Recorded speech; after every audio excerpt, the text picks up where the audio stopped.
Weather station একে লাইভে বন্ধুরা তোমাদের প্রত্যেককে স্বাগত। ধরে রাখতে পারো এই ধরনের বৃষ্টিটা আজকে প্রায় সারাদিনই চলবে, কারণ মূলত এখন দুটো সিস্টেম ফুল দমে এখানে কাজ করছে। একটা ঝাড়খণ্ড থেকে পুরোপুরি সুন্দরবন অবধি এই অঞ্চলটা একটা ঘূর্ণাবর্ত সার্কুলেশন সিস্টেম চলছে, এবং তার একটা অ্যাক্সিস লাইন সোজা বেরিয়ে গেছে ঝাড়খণ্ড ছুঁয়ে একেবারে হরিয়ানা অবধি, অর্থাৎ যেটা পুরো বিহার উত্তরপ্রদেশ ছুঁয়ে পুরোপুরিভাবে পাঞ্জাব হয়ে হরিয়ানা অবধি পৌঁছেছে।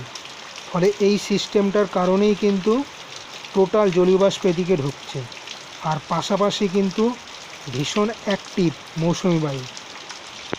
এর সঙ্গে আর একটা ম্যাটার, যেটা কি উত্তর বঙ্গোপসাগরে অলরেডি কিন্তু আর একটা সার্কুলেশন তৈরি হচ্ছে। সেটা নিম্নচাপ হবে কি না সেটা আগামী সপ্তাহে বোঝা যাবে, কিন্তু এই আগস্ট মাসটায় একটা ভালো বৃষ্টি আমরা পেতে চলেছি, যেটা ডিউ আকারে পড়ে রয়েছিল জুন এবং জুলাই মাসে।